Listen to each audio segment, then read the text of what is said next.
The Generic Geriatric Cyclist 2022.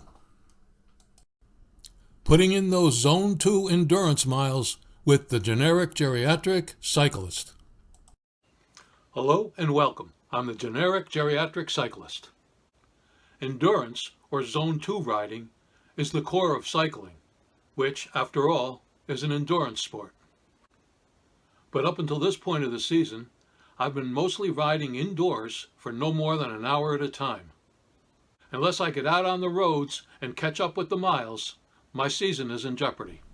Because, as you know, time flies.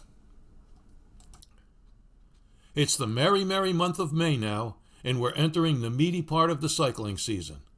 In the plus column, I've raised my FTP by 29 watts, and I've finally figured out a way to do sweet spot training. There have been no injuries, saddle sores, or other unfortunate cycling events. Better yet, I somehow didn't crash on my indoor trainer, something I've actually done. Twice. I'm getting a little more confident and less trepidatious about riding up hills, at least up virtual hills. But it's not as rosy as it seems.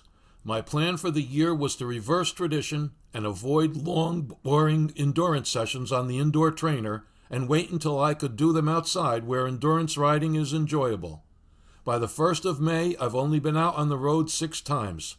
Spring was late in coming, and we had more than our share of March winds and April showers. Yes, I'm making excuses for myself. There are plenty of people in my area who have logged a lot of miles in what I'd consider to be shockingly adverse conditions. They post photos on social media and they look genuinely happy, possibly because their ordeals are over. Kudos to them. I just can't ride in the cold, the wind, and the rain. Cycling is something I do for enjoyment, and bad weather is not enjoyable.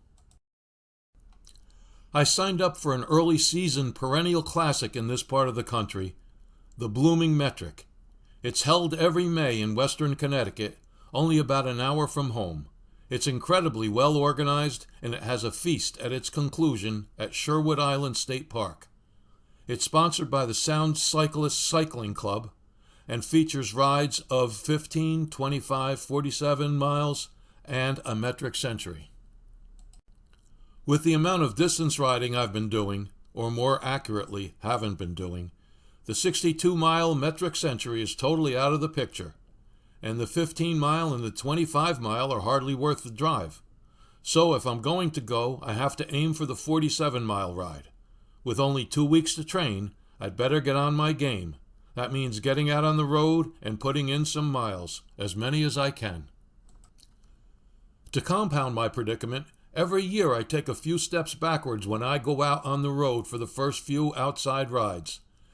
In the non-virtual real world, you use new muscles for balance, and you have to deal with being rattled by less than perfect road surfaces. My neck hurts, my back hurts, and my triceps are sore. I feel like I just rolled down a steep hill and landed on the rocks. All of this contributes to a slow start, something I can't afford right now. The footage I'm showing here is from my standard ride, my first of the season.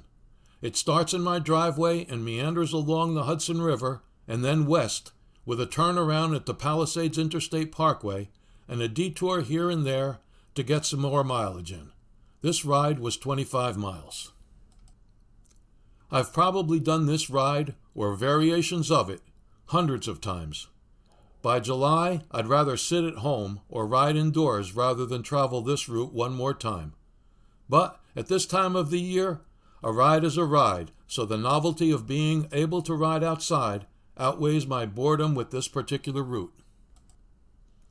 This is a ride I often do in the early part of the season, the Heritage Trail, and because it's shady and protected, on hot or windy summer days. I wanted to do 25 miles today, but I got a puncture that kept me from allotting enough time to do so. I had to settle for 20. None of my rides can be considered high mileage by any cycling standard, but I'll be kicking up the weekly mileage and soon start designated one long ride per week. I hope to be doing a 50-mile ride each week within the next month or so. In my world, that's a long ride. But for now, I'll have to ride according to how my body will allow me, and just hope for the best. Now the pressure is on. But if the weather holds up, I'll be able to get outside and ride enough so that maybe I can do that blooming metric ride, and maybe, and this is a long shot, I won't get a ride back to the start in the sag wagon. So long now, and thanks for watching. I hope to see you again soon. Bye-bye.